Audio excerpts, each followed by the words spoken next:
Um, wow. Well, I think, I transferred from the community college to UC Berkeley. And so I loved Berkeley because it was so different from LA and the Bay Area is just a whole different vibe.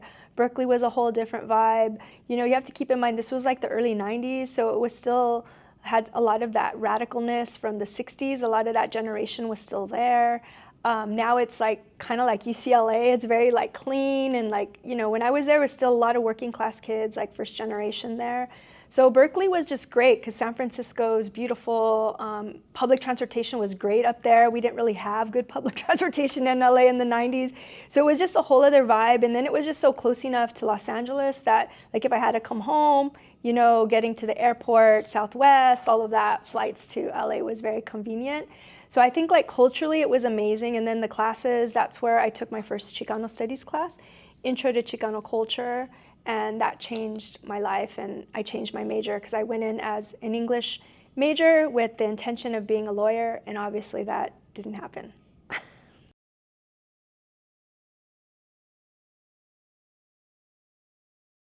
It's interesting because I knew I wanted to go through to be a professor, and I also didn't want to go into debt with my college education, so I worked full time. So I didn't want to be like a poor grad student. And so, like I said, my first kind of career jobs, I guess, would be the ones at Cal Poly Pomona as academic counselor, but I was working on my PhD. So it was just the work I needed to pay the bills and had a skill set to do it, but the goal was, to get the PhD and be a professor.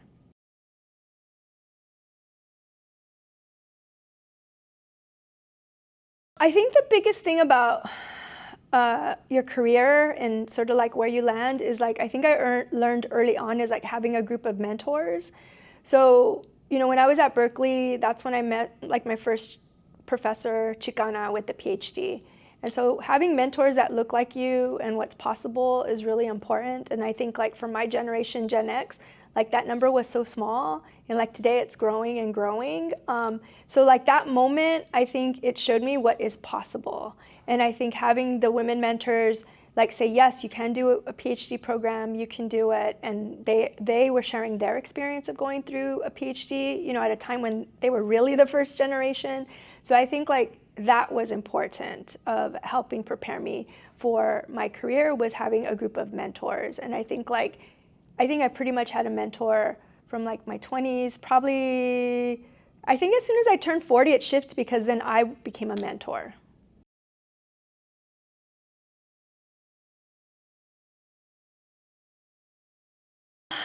Well, I didn't know any different, because like I didn't have anything to compare it to. So like when you work for the Cal State, like things are pretty set of like what you come in on and experience.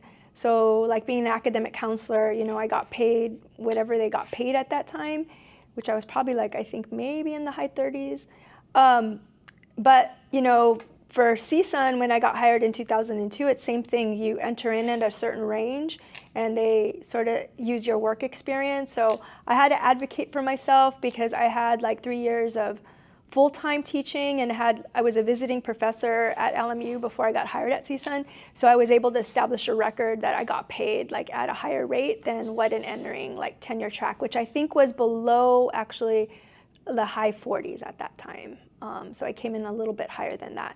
And I think today, I think they're just starting at like maybe the low 70s, right? Maybe 69, low 70s for a tenure track professor. So just imagine, it really hasn't grown all that much in like 25 years. And that's kind of scary of the difficulty of we're doing more work here at the CSU and like not getting paid like really market rate.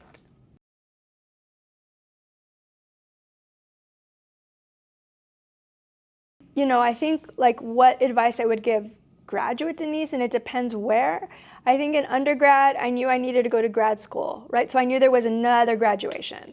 I didn't, when I did my master's, I didn't know I was going to really get a PhD yet. And so that was another milestone.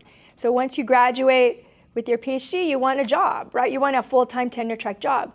So once you get hired, you have another graduation process that's called tenure track. So you have to do a lot of like jumping through hoops, publishing, teaching, community work to get to be a tenured professor, and that's like 6 years. So I think like the way that working in higher ed, tenure track, it's kind of like school. Like you have to jump through hoops, you get your graduation. When you get to be a full professor, which I achieved in 2013, I feel like you feel like a lessening of that structure that's always saying you got to do this, you got to be judged, you got to be graded to sort of graduate to the next level of being a professor.